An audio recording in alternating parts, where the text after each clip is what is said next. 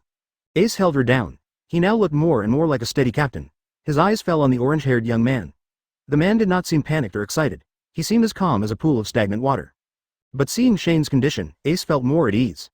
There is a kind of people in the world who usually make a fuss over trivial matters, but once they encounter big things, they will become extremely calm and achieve their desired goals almost perfectly with a rational mindset. Now it seems that Shane is exactly that kind of person. But the reality was completely different from what he thought. Shaw-en was neither panicked nor afraid. He was just so nervous that he almost fainted. What a joke. He fights 4 emperors. Moreover, he was fighting against an entire ship by himself, Big Ant 4 emperors and her 4 generals, plus a corps of more than 100 pirates who were equivalent to the cadres of the Don Quixote family. After feeling the terrifying aura of BIGMOM, the money-obsessed Shane seemed to be poured with a bucket of cold water and instantly sobered up. But it was too late for him to wake up. He could not do the cowardly thing of taking the money and then going back on his word. And in the original book, Jin and Marco had already demonstrated it to him twice. He only needed to transform into a dragon and kick Big Mom's boat over the waterfall at the last moment. Advertisement. It was not difficult to do this. Compared with Marco and Jin, his transformed body was larger and his strength was relatively stronger than theirs, so he could do what they could do. However, Shane suddenly realized that he had overlooked two extremely important factors. First, in the original work, the reason why Bigmom was shot down into the sea was because Zeus, the dark cloud that allowed her to fly, was kidnapped by Nami. Now Zeus is still there, so even if the boat is kicked down by him, Big Mom can still fly up the waterfall with the help of Zeus. If I give him a knife then, won't it be the end of him? Secondly, Katakuri was also on the ship. His observation haki was so abnormal that he could predict the future. If he rushed over rashly, he would probably be discovered by Katakuri before he even got close, and Big Mom would have time to react. The ending would probably be the same. She stepped directly onto the dark cloud and chopped at Shaw-en, who was about to kick the boat. It seems that no matter what he does, he can't escape the fate of being chopped by the ant. Shane was inexplicably stuck in a dead end at this time. He couldn't figure out a way to have the best of both worlds, kicking the boat without being chopped by the ant. However, at this time, Ace, Yamato and others were already urging him to take action. Shane, the old woman's boat is coming up the falls. Hurry up, Shane, we've been looking forward to this for a long time. Looking at the white captains who were waiting for him to show his strength, Shaw-en had a toothache. Greed of money leads to misdeeds. Shaw-en sighed silently in his heart. When things came to a head, there was no room for him to retreat. At this time, even if he was about to be chopped down by the four emperors, he had to take action. But before taking action, in order to save his life, he silently called out in his heart and awakened the Kanna ancestor who was still sleeping in Wano country. Kanna, later release all your momentum for a moment and try to affect the people on the boat at the waterfall in front of me for a moment. Shane once again brought out his biggest trump card, which was as reassuring as a mother to him, a cute baby dragon.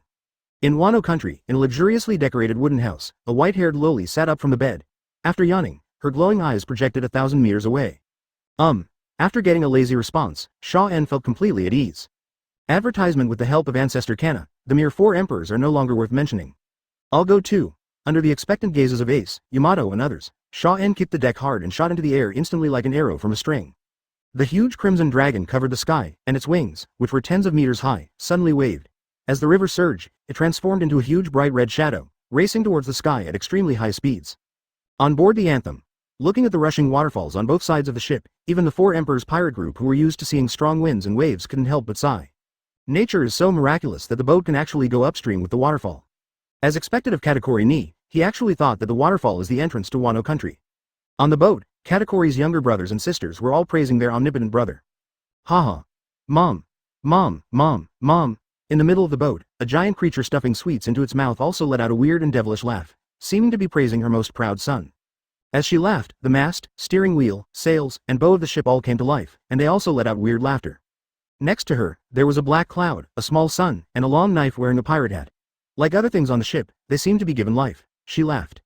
Because she was laughing while eating, she got stuck on a ball of food. Mother. Chaos instantly broke out on the boat, and her sons and daughters scrambled to get her water.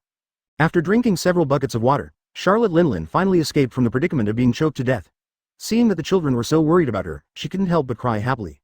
She decided to reward her children for their filial piety by giving the Wano kingdom that they were about to snatch away as a territory. Chapter 181 Linlin Loss of Memory. We are about to cross the waterfall, and we will soon be able to see the land of Wano country. As the sun that was blocked by the waterfall gradually revealed its shape, the scorching sunlight shone into the ship. Under the strong light, everyone on the Bigmom pirate ship couldn't help but squint their eyes.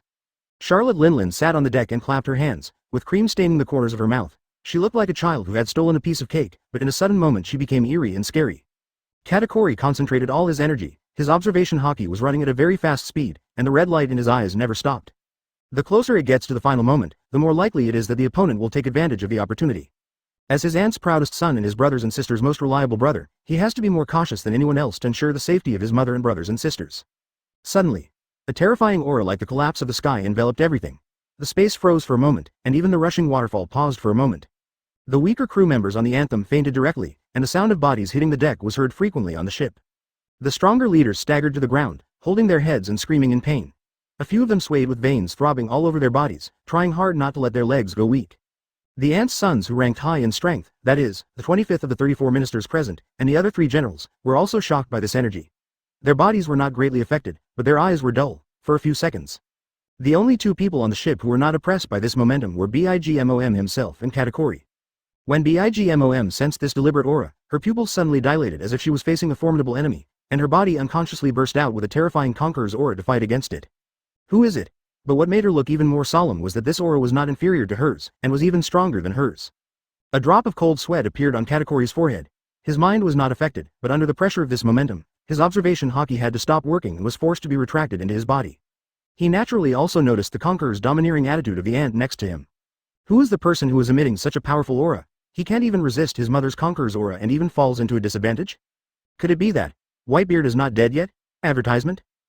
After thinking about it, Katakuri can only think of Whitebeard, Red Hair, and Kaido as the domineering ones. Among these three, only Whitebeard can be in Wano country now.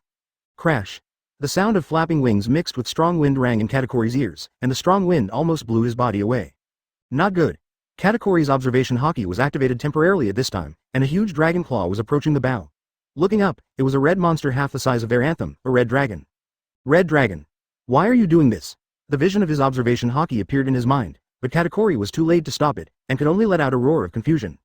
What responded to him was a dragon's roar that resounded through the sky. With a bang, the bow of the ship was instantly shattered, and the rest of the masts, steering wheels, and ropes let out human-like wailing of fear, and the anthem fell into a waterfall. I'm sorry, I didn't want to, but Ace and the others gave me too much.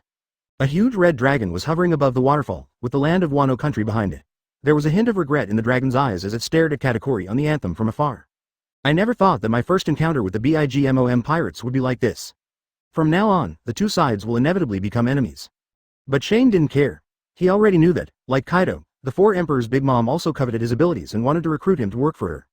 Shane obviously would not agree, and given the way Big Mom and Kaido acted, it would be impossible for them to live in peace if they did not agree. It would inevitably cause disputes and they would gradually become enemies and opponents. So his action at this time was equivalent to drawing a line in the sand in advance, indicating that he had never thought of joining their position, and also avoiding being entangled in the future. Thump. The anthem crashed into the sea. The people with special abilities lost their strength and sank to the bottom of the sea. People without special abilities kept rescuing them. Strong people, such as Katakuri, Cracker, Smoothie and other generals and several ministers, quickly found the ship. The wreckage of the ship was used as a place to stay. But everyone, including Katakuri, looked panicked and stared at Kaine. Advertisement. Their mother, Charlotte Linlin, also fell into the sea. Hurry up and get your mother ashore, and then leave as soon as possible. You can't get out while I'm here. Shane shook his head, left a comment that made Katakuri and the others furious, then flapped his wings and quickly left. It's not that he didn't want to stay and watch the show, but a tall and slender beauty with long legs had already raised her long sword, her body suddenly expanded, and she sent out several crescent-shaped sword auras in his direction. You be *********** D, if you have the guts, stay and fight us. The sword energy missed, and Smoothie could only curse at the sky, watching the hateful dragon disappear into the sky. Smoothie, wait until Mom wakes up before making plans. It will be difficult to take down that guy in the air even with Moonwalk. The Minister of Candy, their eldest brother, spoke at this time. He was also in a very bad state. Unfortunately, half of his body had just fallen into the water. As a fruit ability user, he almost sank into the sea. After recovering his strength, he was busy working with his men to rescue the old lady. Finally, they pulled the old lady, who had drunk an unknown amount of seawater, ashore. At this moment, he and several of his younger brothers and sisters were squeezing water out of the old lady whose belly was filled with seawater. But the words of the candy minister obviously could not calm the furious Smoothie. She ignored it and wanted her men to find a small boat so that she could climb up the waterfall again and chop down the B*********** D red dragon. In the end, Katakuri stopped him. Don't worry about that guy for now. One day I will let him know the price of offending the BIGMOM pirates. BIGMOM was still unconscious, but he was the most prestigious person. Even Smoothie, who was also a general, was unwilling to disobey him. He calmed down, and his swollen body slowly shrank. Mom is awake. At this moment, Cracker let out a cry of surprise, attracting the attention of Katakuri, Smoothie, the Minister of Candy and others. Big brother, Linlin is so hungry, I want to eat cake. When Big Mom spoke in a childish tone, everyone was stunned. Even someone as calm as Katakuri couldn't hold it together, and the mask covering the lower half of his face almost fell off in shock. Four Emperor's aunt, their mother, has lost her memory. On the other side, Shane returned to the white pirate ship, and Ace and others rushed over in an instant. The helpless Shane was lifted up by everyone and thrown into the air to celebrate. This feeling seems pretty good. Kanna, you did a great job. I'll give you something delicious to eat when I get home. Chapter 182. The second day in Wano country. BIGMOM pirates have withdrawn. After receiving the exact information from Den Mushi, everyone on the Byakugan ship smiled with joy. Yeah, the operation was successful. Even though I didn't put in any effort, it feels so good to drive away 4 emperors without any effort. Are you going to have a party when you get back, Ace? Why'd I feel like there's been a party every day these days? Open it. Of course we have to open it. Are you still a pirate? If you don't hold a banquet after winning the battle, can it still be considered a victory? As the ships gradually returned, people, in high spirits after the victory, chatted with each other. As the key figure in this victory, Shane inevitably became the person most frequently approached. The one who annoyed him the most was a general from Wano country. Hey, your ability is so cool. Is it also an animal-type mythical beast? It looks bigger and more majestic than those two guys Quinn and Jin. Although it's still not as big as that D Dad, It looks like it's about 50 or 60 meters long. It feels like you can even carry a boat on your dragon's back. Can you take me for a ride in the sky? Riding a dragon is so majestic no matter how you think about it. Shane's ears are almost calloused from being scolded so much, and Yamato is like a child who has discovered a new toy, following him wherever he goes. Moreover, she was more than 2 meters tall, and stood half a head taller than Shane, who was 6 feet tall. A pair of particularly exposed peaks stood in front of him, and he might even give her a facial cleanser if she wasn't careful. This girl was not only big in size, but also incredibly strong. Even Shane had trouble breaking free from her grasp, and he almost died in the hands of the 4 Emperor's ant, suffocating to death on the chest of this excited girl. Fortunately, the distance to Wano country was not too far, and they reached the land after more than 10 minutes. Shane got off the boat in a hurry as if escaping, and finally got rid of the chattering Yamato. Hey, why are you running so fast? Looking at Shane's frantic running figure, Yamato was somewhat dissatisfied. She wanted to continue chasing him, but was stopped by the members of the white group. Advertisement, Yamato. The matter of the BIGMOM pirates has been resolved. We are about to leave the island. You'd better get ready as soon as possible, Ace reminded. They had not originally planned to stay in Wano country forever. Although the terrain and resources of Wano country were very good, it was too far away from the sea, and these pirate guys could not stay here. But they will not all leave. Ace will leave some people to guard Wano country, such as his captain Izo, who is originally from Wano country. He will lead some members of the Whitebeard pirates who want to stay. That's enough. Moreover, the original samurai power of Wano country is not weak. There are still a few of the 9 red scabbards alive, the boss of the largest underground force, Hyoguro, and several samurai kept by the daimyo families. Together, they are a force that cannot be underestimated. The power of looking. Even if 4 Emperors Kaido attacks again, they can hold out until the Whitebeard pirates' reinforcements arrive due to their geographical advantage. On this side, Shane finally breathed a sigh of relief when he saw that Yamato didn't catch up. He was not in a hurry to return to his residence. Calculating the time, everyone was probably just waking up by now and had not had breakfast yet. On his way from the port to his friend's residence, Shane happened to pass through several commercial streets. He randomly picked a breakfast shop and bought tons of food. As soon as he got home, he saw Kagura squatting in front of the wooden house, teasing the ants crawling on the ground with a piece of dogtail grass. The girl was wearing pink pajamas, her hair was disheveled, and she was squatting on the doorstep barefoot, looking like she had just woken up. But as soon as Shane approached, she smelled the aroma of food in Shane's hand, and like an orange-haired cat smelling fishy smell, she instantly locked onto Shane's hand. A few minutes later, the two of them feasted in the cabin, and the breakfast boxes were scattered all over the place. Hiccup, Shane burped. The food in Wano country was not bad, it was the food that was closest to what he ate before he traveled through time. The girl next to him was eating with grease dripping from her mouth. At this moment, she was sitting in a chair with her legs on the table, picking her teeth with a toothpick in an extremely indecent posture. This girl behaves like that middle-aged uncle, advertisement. Pop Shane decided to correct her bad sitting posture. He reached out and patted her feet off the table. Then, under the girl's dissatisfied gaze, he walked over and wiped the stains from the corners of her mouth with a towel. During this whole process, Kagura was very quiet. This girl was like a cat. After she had eaten and drunk her fill, her temper would become much gentler. Even if Shane pinched her face casually at this time, she wouldn't get scared. The touch is still as comfortable as before, and this girl seems to have gained a lot of weight with him. Her face is now chubby and full of flesh. It seems a little cuter. Girl, where are the others? Why are you the only one staying at home? Shaw-en asked without stopping his hands. Because of diarrhea yesterday, Kagura went to the island with Liuqi only in the evening. When they arrived, the banquet was almost over. However, one of them had a stomachache and the other had not recovered from his injury, so they had no appetite, so missing the banquet was not a big loss. Everyone went out. Drake and Victor went shopping together. Yingji and Taoji took Kanna to the Kagi Hall. Klee, Carrot, Achi and Dabao went to fry fish together. Kaishikawa.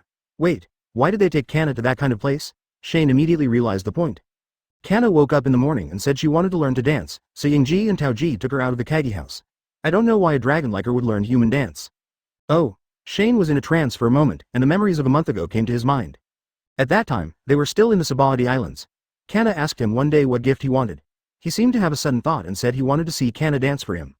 I originally thought it was a joke, but I didn't expect Kanna to still remember it. Shane shook his head, feeling both warm and amused at the little thoughts of this young dragon. What about you? Why didn't you go out? Shaw-en released his hand that was pinching the girl's chubby face and looked at her curiously. Ah. Hearing this, Kagura sighed in annoyance, touched her cheeks that were pinched red by someone, and then covered her stomach with her hands and said, It's all because of my stomach. They invited me before they went out, but when I woke up in the morning, my stomach was aching so badly that I couldn't go out until you brought the food back and I ate it. Chapter 183 about the incident of unknowingly raising a loli into a fat pig. So you don't have a stomachache, you're just hungry? Shaw-en wanted to laugh. He squatted in front of the girl and pretended to rub her belly, which was slightly bulging after she had eaten. It was soft, perhaps because of the way the girl was lying on the chair. There was much more fat than he had imagined. This girl, shouldn't she lose weight? Shane raised his head and looked the girl over. It doesn't matter if you don't look at it, but it's really shocking when you do. It turned out that not only her belly, but also her legs, arms, neck and face seemed to have gained weight. The pink and white pajamas on her body were bulging due to her flesh, like a Fua doll. And the most obvious thing is her chin, which is no longer just a double chin, but even a triple chin or a quadruple chin. Shane swallowed, a look of disbelief in his eyes. It's bad. The little girl has turned him into a fat pig. Shaw-en felt that he was spoiling her too much. He gave this girl as much as she wanted to eat, whether it was meat, desserts, drinks or anything else. He cooked or bought almost anything she wanted to eat. Of course, Shane didn't just take care of her, he also treated all the crew members on the ship, including the Liuqi and Ji Dabao and the undercover Marine Drake, very well. Every time he went to the island, he would give them nearly 10 million Baileys in activity funds, and let them spend as they pleased after arriving on the island, all of which would be paid for by him, Boss Shaw. But Shaw-en always favored Kagura, the girl who had been with him the longest, a little more. He would always bring her some food every time he came back from going out, so that now they. No wonder I get stomach upset so easily. It turns out that I'm too fat, my physical fitness has deteriorated, and my resistance has also decreased. No, even for her health, this girl has to lose weight. In the following time, Shane asked about the girl's physical condition and hinted at the fact that the girl had gained weight. Kagura, your clothes don't look like they fit you well. Kagura, your chair seems to be creaking because of you. Kagura, have you felt that walking has become more and more tiring recently, as if you were carrying a weight? Finally, under Shane's sincere concern, the girl finally understood. No, she finally got scared. Advertisement, Shaw-chan, can you please stop talking like that? Kagura's head hurt from being scolded, and she felt the pain that Shane had felt when he was harassed by Yamato. But unlike Shane and Yamato's unfamiliar relationship, Kagura didn't care as much as Shane did. She just raised her foot and kicked the guy in the face, sending him flying and making him lie prone on the wall of the cabin. Pa. Shane slid down the wall of the cabin, leaving a big footprint on his face. Shaw-chan, what have you been talking about since just now? Kagura walked up to Shaw-en, raised her bare feet and turned his face over as he lay on the ground. Do you feel that you have gained weight? Shane said to the girl with a big chin who lay on the ground within his sight. Fat? Have I gained weight? I don't feel that way. Kagura didn't expect Shane to say such a thing and was stunned for a moment. Because there was no mirror in the living room, she didn't know whether she was fat or not. After thinking for a moment, Kagura had an idea and thought of a way to measure weight. Since he had no way of knowing it himself, he could tell her through other people's reactions. Then, as Shane's eyes grew larger and larger, the girl above him gradually brought her feet together, then jumped high like a zombie and slammed down towards his abdomen. Accompanied by a deafening roar and heart-wrenching howls, tiles flew off, the ground shook, and the wooden house collapsed. A man worth 2 billion was sunk into the ground at the waist, and a frightened girl stood on his abdomen. I really got fat, Shane scolded the girl harshly. Advertisement given his physical condition, he was not injured, but the main reason was that the wooden house was destroyed. The owner of the shop who had rented out the house to them came over after hearing the news, and he was so sad that he almost cried. Fortunately, Shane had more money, and after he paid several million for the repairs, the boss stopped crying and found a repairman for them, claiming that the house could be restored in a day's time. But this also means that he can't lie in the wooden house during the day. So in order to find something to do and help this obese girl lose weight, Shane came up with an idea. Are you looking for me to learn hockey? Or Ryuo? This? Hyoguro looked at the two young men who suddenly found him. The sudden request caught him off guard. 4 days ago, with the help of the Whitebeard pirates, he escaped from the factory of the Beast's pirates, and made a significant contribution in leading the reactionary forces of Wano country in that battle. Now, Wano country has been founded and everything is in ruins. As the country develops, Hyoguro, the leader of the largest evil force in Wano country, is busy with his protection fee business. However, he didn't expect that just as he and his men came out of an old customer's store, 2 strangers with the same hair color stopped him on the street. A man and a woman, like brother and sister. He remembered the man. He sat at the highest table of the Whitebeard pirates at the banquet yesterday, which meant that he was extraordinary and perhaps a very famous figure on the sea. Moreover, not long ago, Hyoguro received a message saying that an orange-haired man helped the Whitebeard pirates drive away the BIGMOM pirates, who were at the same level as the Beast's pirates, and saved Kazuki in disguise. Country once. One person fought off an entire 4 Emperors pirate group that was no less powerful than the Beast's pirates? When Bing Wulong heard the news, he couldn't help but admire the man's strength and courage. He regretted that he didn't go up to make friends with him at the banquet yesterday. But what he never expected was that the opportunity to make friends came in the blink of an eye, and the other party took the initiative to come to him. Hey, old man, what are you thinking about? Sha Zhong said you are a very powerful master, why do you look like ears? Shane blocked all the dirty words with his hands. After running away from home, this girl spent some time at the bottom of society, and inevitably was somewhat contaminated. Although she is not a bad person by nature, she has nothing to do with the qualities of respecting the elderly and loving the young. At least, verbally, she had never respected anyone, whether it was Kizaru, Rayleigh, or the little old man Hyoguro in front of her. Be more polite when speaking to the elderly. Shaw-en covered her mouth and showed an apologetic expression to Bing Wulong in front of him. They came here to learn skills, so basic respect should be given. I also have a deep impression of the old man Shane in front of me. In the original work, the master who taught Luffy Ryuo was the 3rd master after Rayleigh and Katakuri and before Kaido. Chapter 184 Whitebeard Pirates leave the island. My two guests who have come from afar, if you really appreciate my little tricks, I am willing to teach you everything I know as a reward for your driving away another 4 emperors this morning. Things went even more smoothly than Shane had imagined. Hyogoro somehow found out about his glorious feat of driving away the BIGMOM pirates in the morning with Kamui. Bingoro had almost no hesitation in responding to Shane's request, as if it was an honorable and sacred thing to be able to teach Shane and the other two how to learn Ryuo. Are you two people with special abilities? Bingoro asked suddenly before starting to practice. Kagura answered decisively that it was not, and Shane hesitated for a while, but ultimately did not choose to deceive Hyogoro that his ability was the ability of a fruit, and also shook his head. What a pity. If it was a person with special abilities, it might be more effective to train with the sea stone bound to him. Hyogoro stroked his beard with a hint of regret. This was the inspiration he got when he was working illegally in Kaido's factory wearing sea stone shackles. Unfortunately, it cannot be put into practice on Shane and Kagura, so we can only wait for the right person in the future. You come to me every morning and bring a day's worth of food. We will practice from morning till night. Those with extraordinary talents may be able to comprehend Ryu Sakura within half a year. The extremely talented person that Hyogoro is referring to here is a strong person who can practice the first stage of armament hockey to the peak at a young age. With his keen eyesight, he had naturally seen that both Shaw-en and Kagura were currently at this stage. The third day in Wano country, it was less than 6 o'clock in the morning, the sky was still dark, and fog filled the entire Wano country. When their companions were almost still asleep, Shane and Kagura, wearing the same tight training clothes, prepared to go out. They were going to find Hyogoro for today's training. Before going out, Sakura Fairy had prepared breakfast and lunchboxes for the whole day for them. As for why it is a bento instead of a lunchbox, it is of course because when in Rome, do as the Romans do. Advertisement. After finishing their meal, the two men, having regained some energy, ran towards the training location agreed upon with Hyogoro like zombies, with the encouragement from the Sakura Fairy. Thus began their one-day training. With the guidance of a famous teacher, Shane seemed to have returned to the days when he studied under teacher Klee in the Sabaody Archipelago. However, Kagura said that she had never had such a hard life since she followed Shane. Not only did the food become less, but she also had to practice and train all the time. In the past, she would have turned over the table and quit, but at this moment, what kept her going was the layers of fat that were bulging from the tights she was wearing.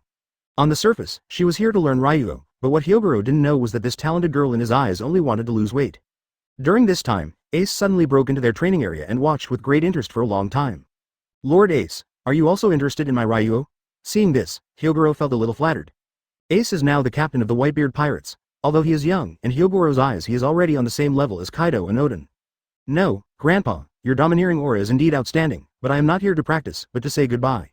The Whitebeard Pirates are preparing to leave the island. For them, driving away Kaido and liberating Wano country are all goals of their trip that have been perfectly achieved, so there is no need to stay any longer. At this time, all their pirate ships had even reached the waterfall connecting Wano country to the New World Ocean. Ace specially drove his exclusive speedboat back to see Shane. Ace, be careful of Blackbeard. He might be stronger than you think. Before Ace left, Shane said in a warning tone. Ace was surprised. He didn't expect Shane to say such words to him before leaving. When the name Blackbeard was mentioned, Ace's eyes instantly sparkled with flames. This man is now a taboo in the Whitebeard Pirates and is a target that everyone in the Whitebeard Pirates wants to kill. After they dealt with the matter in Wano country, the next target they wanted to make was Blackbeard. There will be a battle between the new Whitebeard Pirates led by Ace and the Blackbeard Pirates. I know this better than anyone else. His fruit ability, his physical skills, and his domineering nature have been deeply engraved in my mind after the defeat that day. Ace clenched his fists, his eyes gradually became solemn, and blazing sparks seemed to be about to burst out of his pupils, but his tone seemed exceptionally steady. Advertisement, Shane, I won't lose again until I become one piece. There was no emotion in his words, as if he was just saying something that was a matter of course, but his confident will made Hyogoro's eyes widen. He felt the conqueror's aura coming towards him, as hot as fire and as majestic as a king. As expected of him being the current leader of the Whitebeard Pirates, his qualifications make Hyogoro feel inferior. Afterwards, Hyogoro felt another conqueror's aura surging around him, which came from his apprentice Shane who was learning Ryuo from him. His domineering attitude seemed to be affected by Ace's domineering attitude, and was passively triggered to compete with it. You should say this to your crew and your brother, what does it have to do with me whether you win or lose? Although it was a groundless conqueror's domineering confrontation, for some reason, Shane did not want to admit defeat. As he actively exerted his strength, all of Conqueror's domineering aura poured out, oppressing the air for a moment, causing Hyogoro and Kagura to take several steps back. Because I've become more and more convinced that in the new era, One Piece will definitely be created among the four of us, you, Teach, and my brother who has not yet gone out to sea. We will definitely be rivals in the future. Ace was passionate, and at this moment he seemed to have turned back into the Fire Fist, who challenged Whitebeard when he came to New World, and the young man was full of energy. Shane was startled and his eyes were dazed for a moment. He finally understood Ace's inexplicable fighting spirit. He regarded himself as a strong rival for the future One Piece position. This does not mean that the two sides will have a big fight when they meet at sea in the future. In Shane's understanding, the relationship between him and Ace in the future may be more like that between Roger and Whitebeard, like enemies and friends. But the difference is that now Ace intends to become One Piece, but Shane has no such intention at all. The treasure left by One Piece? One Piece? And the final island? Even if they really reached the island, what would it matter? According to the nature of this world regarding blood and destiny, it would be useless for outsiders to reach the final island. They had to wait until Luffy, the reincarnation of Nika, arrived. Advertisement Chapter 185 Acquiring Liuqi Ace left, which also meant that the main force of the Whitebeard pirates had all withdrawn from Wano and returned to their maritime base camp. Open black lens bracket conquers dominance and mastery, 2.47%, right pointing arrow conquers dominance and mastery, 10.23%, close black lens bracket. After a domineering collision with Ace, Shaw-en has gained something, and Conqueror's domineering has improved a lot. After Bai Tuan left, the country of Wano gradually returned to its former tranquility. The people of Wano were most concerned about it, shifting from Bai Tuan to the Red Dragon pirates. I don't know who spread the news, but everyone knows that Shane has a bounty of 2 billion and is Ace's friend, who helped Wano country drive away the BIGMOM pirates. Not surprisingly, he became a popular fried chicken in the country. Nowadays, he has no time to practice, and people who recognize him often gather around him. For this reason, Shaw-en, Hyogoro, and Kagura had to change their training place to the beach on the shore where their pirate ship was docked. There was almost no human habitation here because of the frequent presence of ferocious beasts and sea beasts. The 4th day of Wano country, Shaw-en and Kagura followed Hyogoro to continue his training. Drake and Luo couldn't sit still anymore. In order to improve their strength, they took Liuqi with them to visit the famous samurai families in Wano to discuss and exchange ideas. The 3 of them went out in high spirits in the morning, but came back bruised and swollen in the evening. There are really too many masters in Wano, and there are many who master domineering, and almost everyone is good at swordsmanship. Although the 3 of them were beaten badly, their strength did increase very quickly. Therefore, the 3 of them decided to go to the gym every day for the next time they stayed in Wano, looking for beatings, and then becoming stronger. Sakura Demon and Peach Blossom Demon recently took Kanna to study at the Kabuki Hall. The 2 demons are extremely talented. Because their appearance and temperament are different from ordinary people, they almost became the number 1 in 2 days. Of course, the stewards of the Kabuki Hall did not dare to let the 2 of them do the work of serving guests. They all knew the identity of the 2 demons, and they were the crew members of the 2 billion man. Therefore, the Sakura Demon, the Peach Blossom Demon, and Kanna come to the Kabuki Hall every day to learn dance from Kazuki Hiyori, the former number 1 courtesan in Wano. Advertisement. As the relationship between the several people got better and better, Kazuki Hiyori asked the 3 Sakura demons to help her keep an eye on the news about her brother Momonosuke after they went to sea in the future. The 5th day of Wano country, Shaw-en and Kagura are still practicing. Drake and Liuqi set out to play in the Kabuki Hall again, and Sakura Demon, Peach Blossom Demon, and Kanna are still going to end from the Kabuki Hall. When Kelly was frying fish, she discovered a ruin with ancient writing on it. She was very interested in this writing. Unfortunately, she asked all over Wano and no one knew what the writing meant. After Shaw-en knew about it, he followed her to read it after the practice, and found that the text was a historical text, but there were neither O'Hara scholars nor 3-eyed people around him, so he couldn't understand it at all, so he finally chose to make rubbings. Save 1 portion for future use. Victor was invisible all day long, leaving early and coming back late. He was very tired when he came back every day, but there was a sense of joyful satisfaction on his face. As someone who had been there, Shaw-en could tell at a glance that something was wrong with him, but he didn't want to get too involved in the crew's personal affairs and just told him to take care of himself. Victor looked confused. After thinking about it, he shook his head speechlessly. He told Shane that he did not go to the adult entertainment place that Shane imagined, but went to a school to serve as a temporary lecturer. Shaw-en was in awe, gained a new understanding of Victor's character, and praised him repeatedly. Victor was a little embarrassed. He said it was not entirely because of those children, but mainly because their school actually included sea stone in the remuneration for lecturers. He had long wanted to study this magical stone that Shane mentioned that could make people with special abilities weak. Open black lens bracket. Day 6 in Wano country. Close black lens bracket. Shane performed an item pool summon in the morning and obtained several recipes from Klee's world. 10 million Baileys were only used for a few recipes. Shane almost vomited blood, but the crew members were very happy because they were going to have a feast. On that day, Shane and Kagura mastered the key to Ryuo. Kagura and Shane practiced successfully one after another, which shocked Hyogoro so much that his beard almost stood up. Call them 2 monsters, 2 monsters. The initial stage of Ryuo is to release the armament haki, using the haki to form a transparent armor outside the body. It can also be wrapped around weapons to cause damage to the enemy without contact. In the advanced stage of Ryuo, not only can it damage the enemy from a distance, but the damage also has a penetrating effect, acting directly on the enemy's body. Advertisement. In the original novel, before Luffy mastered the Hatchin, he relied on the advanced stage of Ryuo to hurt Kaido. Kagura and Shane are currently in the elementary stage of Ryuo, which is a level that only a very few strong people in the sea can reach. Even Hyogoro has regressed from the advanced stage to the elementary stage due to his old age and physical weakness. You have mastered Ryu in just a few days. Brother Shaw-en, Miss Kagura, your potential really makes me feel ashamed. After spending a few days together, Hyogoro and Shane Kagura gradually became closer and addressed each other from Sir to Little Brother, and Miss. Shane called him Old Man, and Kagura even went so far as to call him Stinky Old Man. Stinky Old Man,